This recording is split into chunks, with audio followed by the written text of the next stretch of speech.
Hello and welcome to Networking Unleashed, Building Profitable Connections. I'm Michael Forman. I am hosting, and I just want to tell you personal. Okay, so we're going to delve into both of those, but I have an incredible guest. His name is Frank Agin, and let me just tell you a little bit about him. The science of networking, big misses in networking, referral best practices. Frank Agin is president of AmSpirit Business Connections, which empowers entrepreneurs, sales representatives, and professionals to become successful and get more referrals through networking. He also shares, excuse me, he also shares information and insights on professional relationships, business networking, and best practices for generating referrals on his Networking RX podcast through various professional programs. Finally, Frank is the author of several books, including Foundational Networking, seal of his books through frankagin.com. So I just want to tell you, I want to welcome you, Frank. And I just tell us a little bit about yourself. Well, thank you for having me on Networking Unleashed. I really appreciate the opportunity. I live in Columbus, Ohio. I came here 40 years ago to go to law school. Never really had an intention on staying, but I got a law degree, got an MBA, met a girl, and started a job in public accounting. I was a tax consultant, which was a great job. It was great pay, just a great experience all in all. Michael, I didn't want to do taxes for the rest of my life, and most people understand that. I'll We run can into a few understand. where it's like, oh, why not? I didn't want to do it for the rest of my life. And so I decided to leave and go into private practice because I've always been very entrepreneurial.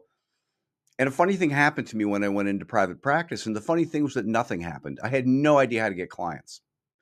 They don't teach you that in school, high school, college, law school. They don't teach you that in the big firms because the work is already there. We just need you to come in as many days a week and stay as long as you can and just work. And so I'm out on my own trying to figure out how to make it happen. Most states have ethical requirements for attorneys, and one of them, and certainly in the state of Ohio, I think most states have this. Attorneys really aren't supposed to call people. We're not allowed to cold call. Advertising is very restricted. And so I'm like, how am I going to get business? This is the mid 90s. There's no LinkedIn. There's no email. There's no websites. I don't even think I had a cell phone, Michael. I really don't. And so I was beside myself. What am I supposed to do? So I had lunch one day with a friend of mine, and she took a different path out of law school. There's a saying in law school that A students become professors, B students become judges, and C students become millionaires. And that's because if you're a C student, you don't get the cushy opportunities. You got to figure it out. And that's what she did. Is she figured it out right from the start. But I asked her, I said, what do I need to do to become successful? And she said, why don't you get into a tips club or a leads group? I really had no idea what she was talking about, but there was an organization based out of Pittsburgh that was starting these networking groups, if you will. And through a couple introductions, I got invited to a meeting. They didn't have an attorney. They were really changed everything, to be honest. I showed up and it made total sense that you could lift your whole world up just helping other people. That's what you and I, that's what the whole essence of Networking Unleashed is, right? Everything you do is all about this, this mentality of just helping people and just trusting it's going to come back to you. And that's what these groups are about. And that really resonated with me because I'm good at talking about other people and talking other people up. If I start to talk about myself and self-promote, I lose steam right away. So I really doubled down on being successful in that group. And I'll make a long story short. I had an opportunity to buy it at one point in the early 2000s, and I did. I enjoyed practicing law, but I could build something here. The law is always changing. And law schools are always pooping out attorneys every year, right? What you and I do is really unique. It's really unique. And you could really learn a craft and be unique. And so I stopped practicing law. I rebranded the business that I bought to AmSpirit Business Connections, started writing books, really becoming a student of networking. Why are some people successful and other people not? That person there is really outgoing, but they're still living with mom, right? That doesn't make any sense. And that person's a total introvert and he's crushing it. Doesn't make any sense. You and I know the answers, right? And there are answers. And so I just really started to lean in and learn these things. And then that led into me having a podcast, that's how you and I met, got you That's right. on, and lots of other things, all things networking. That's great. That's great information. Um, thing I've learned personally is whenever I go to a networking event or a networking meeting or something, I look to give, not receive. I look to give. I say to the person, you know what? I like you. I like what you do, how you do business. How can I make you more successful? How can I be a good referral source for you? And if I do that enough, what you said, what goes around comes around. So it definitely comes around. So, with all that being said, what was one experience that drove you to open up your networking career? What was that one thing? I'll be honest, when I had an opportunity to buy this, I would go from attorney to doing this. And I remember having a conversation with my wife and saying, you know what? If I continue being an attorney 30 years from now, I know what I'll be doing. I've seen the old codgers going into the law library. They don't have law. They still have law libraries, but much of it's online anymore. Yeah, I've seen it. I know the end of the story. But if I do this, it's something very unique. And so I really embarked upon it as a business opportunity. Like, this is something unique. This is something I can do. This is something I can build. But what really fascinated me about the whole networking thing is that it touches every aspect of life. Sure. I have friends of my kids who, they're adults now, who are graduating and needing to get jobs, or have jobs and losing jobs and trying to find a next job. And I don't get paid for this, but I can lean into helping those people. And it's really applying the same sorts of principles to helping a small business person get business. It's okay, this is what you need to do to find a job. It's just networking. It's just these are Yeah. that we're never really taught, but we all have. We just don't know how to deploy them in the right way. And if you do, it's really powerful. So that was really neat for me. And it's true. And those personal skills, listen, like anything else, you have to practice, practice, Yep. practice, practice. And the more you practice, the better you get. The more networking meetings you go to, the better you get, you know? But in your travels, in your experience, what was your number one challenge? What really challenged you throughout your career? I think this is something that challenges everybody. Is this ever going to come back to me? Yeah, Right? yeah, Because it is a real leap of faith. You go work for a company, you work all week, and there's a paycheck at the end of the week. Maybe it's 2 weeks, but it's the same thing. I'm working, I'm going to get paid. The government's going to step in and help me if I don't get paid, or society. There's this faith that the turnaround between what you're doing and what you're getting happens quickly.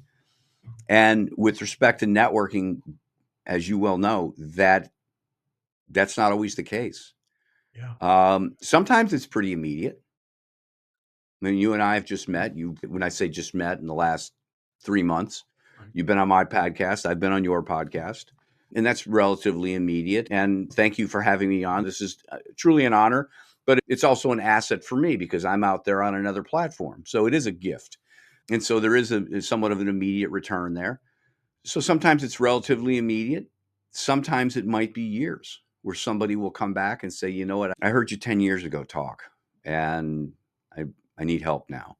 Or even with respect to friends of my kids, I run this networking organization, and I have these kids. They're not kids, they're grown adults with spouses and houses and mortgage payments coming into the organization and being clients of my organization.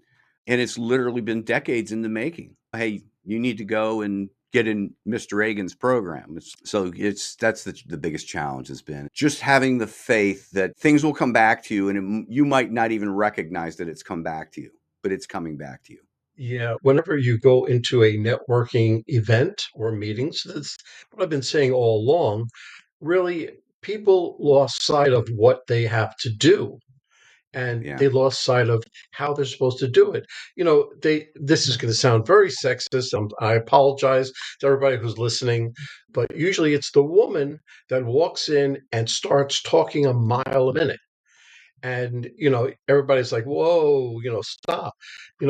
What you have to remember to do is when you first, let's say, walk up to a table, you don't talk, you don't word, you listen. You listen for the conversation. You listen to what is this a conversation that I want to be a part of? Then Right. yes, or no, it's not. You politely back out. You go to another table. But if it is, you wait for the opportunity for you to say something. Now, you've gone somewhere and you are supposedly the expert in your field. So what you say, I really hope, is something intelligent where at least one or two of the people will turn around and respond back to you. And that opens up your opportunity to ask them what they do, how they do it, and everything else. And remember, form. I don't know if you remember on our podcast, but form is family, occupation, recreation, and a message. You get to the same level. Keep all that in mind, and you let them talk, speak. And after a while, that's when you come back with I like what you're doing. I like you. How can I make you more successful? And before you realize it, they're giving you all their information. And the best thing to do is to find a referral for them. Best Yeah. thing to do. Yeah, and it's really human nature. I'll share a story. This just happened a few months ago, but I retold it this morning, introducing two people. I had met a woman down in Jacksonville, Florida, and I was very impressed with what she did with AI. I reached out to her and I said, "Hey, would you please show me how I could be using AI to do the things you're doing for your clients? And I'd be happy to pay you." She said, "Don't worry about paying me. You don't need to worry about paying me. Right. I'll give you an hour of my time. You're out there doing this stuff, and it's only an hour of my time, and you're smart enough to figure this stuff out. If you need help beyond that, sure, let's just sit and talk about it." And I spent an hour with her, and I was just blown away by the things she was showing me. And the whole time we're talking, I'm certainly listening to what she's saying and taking notes, but just intermittently, it's okay. Who do I know that could use this person? Who do I know that I can introduce this person to? And it's just, these are things that are just barking in the background of my head. We are hardwired. She gave me an hour of her time. We are hardwired to reciprocate. And so when Absolutely. we do these things, good things are going to come back to us. Absolutely. And being in business, it really doesn't matter what business you're in, but your referral is gold. There's Yeah. nothing better than a personal referral. So what does that tell you? That you have to do right by whomever that you're helping. You have to and give them more and underpay. And so it's just you give them more than what they're paying for, and they should be so elated that you're helping them in such a way that they can't do anything but refer you.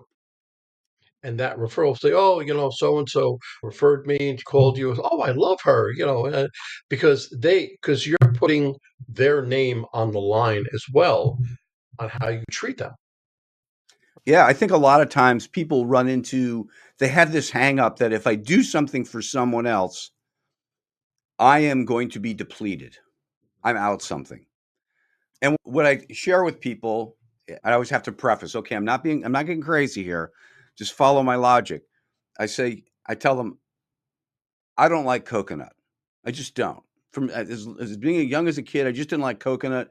I have a gag reflex if I have coconuts. But if you hand me an Almond Joy bar that's all coconut, even though I will not eat that, I will not.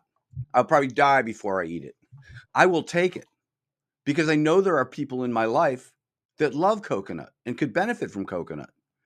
And so I'm going to collect all the Almond Joy bars out there and give them to the people I know who love Almond Joy bars. It's certainly not depleting me because I've already said I don't like coconut. And the reason I'm doing that is because I'm giving these Almond Joy bars out, and hopefully they're asking, what kind of candy do you like, Frank? Because I'll keep a lookout for you because they're so thankful that I've given them their favorite candy. Right. Um, And I look at that same thing with respect to other opportunities. A lot of things come my way that don't really fit for me. Somebody might have a fitness podcast. That's not for me, but it's for somebody I know. And so I'm going to take that in that I'm Enjoy Bar and I'm going to hand it out to somebody else. And what are they going to say? What kind of podcast are you looking to get on? I'm looking to get on ones that deal with professional relationships, business networking, referral best practices. Oh, okay. I'll keep a lookout for you. Right. And it's the same thing with respect to other opportunities too. We're all encountering things and people, somebody looking to hire somebody to work in their IT department, but I'm in marketing. That's an opportunity. What type of person are you looking for? Entry level? How many years? I don't know if I know somebody, but I know people and maybe I can help you. And so you're not depleted at all by doing those sorts of things. No, you're not, because even though now, I go on stages and I do breakout sessions and workshops, and people ask me all the time, whenever I give them an hour of my time, you're giving me all of your information. There's nothing left. Yeah. What else could you possibly show me? Well, there's an infinite amount of things that you can still learn, Yeah. but on my website, I have my book.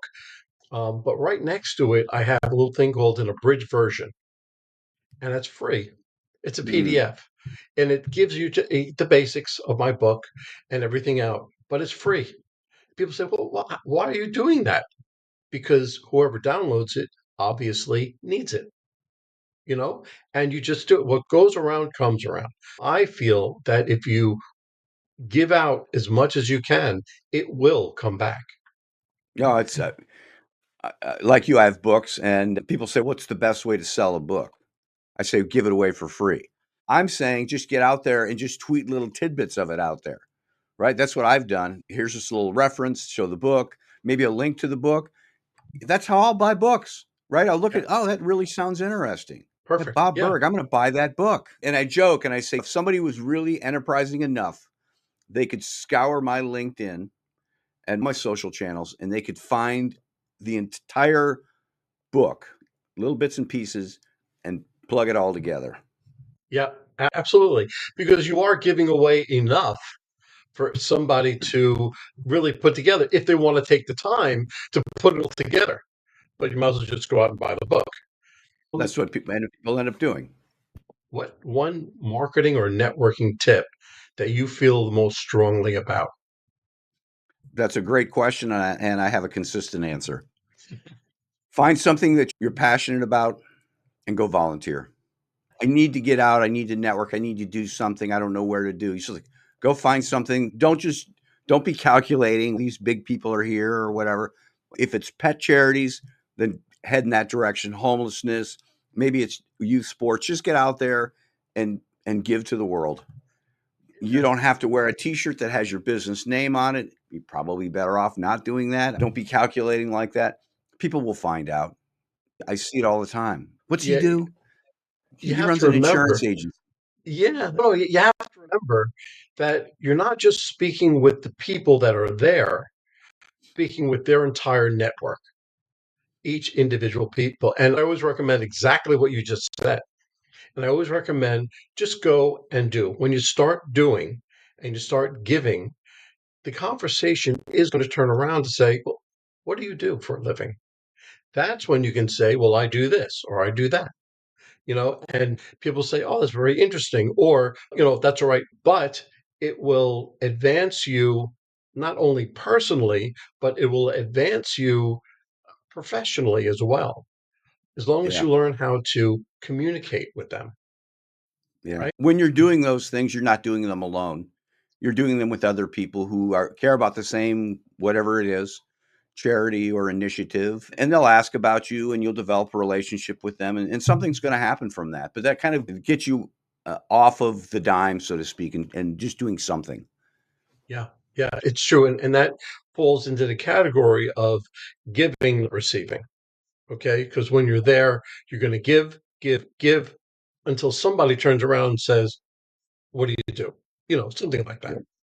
But that is great for your networking tactic. Do you have a specific way that you market?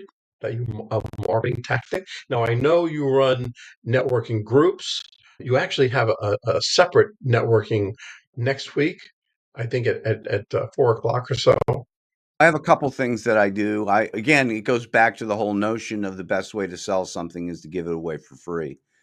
In the early days of the pandemic, we were all a little bit, what does this mean? What does this mean for the world? And we were all a little bit lonely. And I discovered that you could use Zoom for something more than talking to one person at a time.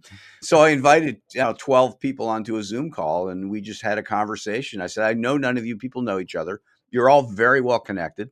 Meet each other. Let's all talk about ourselves one by one. And from that was born the Networking Hub, which is the second Wednesday of every month at 7 p.m. Eastern. You can get the link to it. It's free to attend. There's no commitment.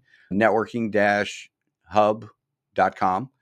And then I've also started doing a referrals strategy workshop at 4 o'clock on that same day. And so what I'll do on the workshop is I will bring up the workshop is more about hands-on sorts of things with respect to referrals. And the next one I'm going to be talking about the whole notion of what I call wholesale referrals. Basically looking for people that will lead you to multiple referrals. And I'll talk on that briefly and then put people in breakout rooms and they can have a conversation around that concept. So again, free to attend. And it's interesting. I see the people who are registering and certainly people from my organization, lots of people not from my organization. So it's going to be a great opportunity. Spreading the good word about networking. I love it. Yep. Frank, if somebody wanted to get hold of you, what's the best way that they can get hold of you? Everybody communicates in their own style. Some people love LinkedIn. If you go to frankagin.com, you can find my email address. You can get to my LinkedIn profile, my Facebook, and communicate any of those ways. However works best for you. For me, email's the best. It's just easy for me to catalog and color code and put reminders and things like that. That's just me.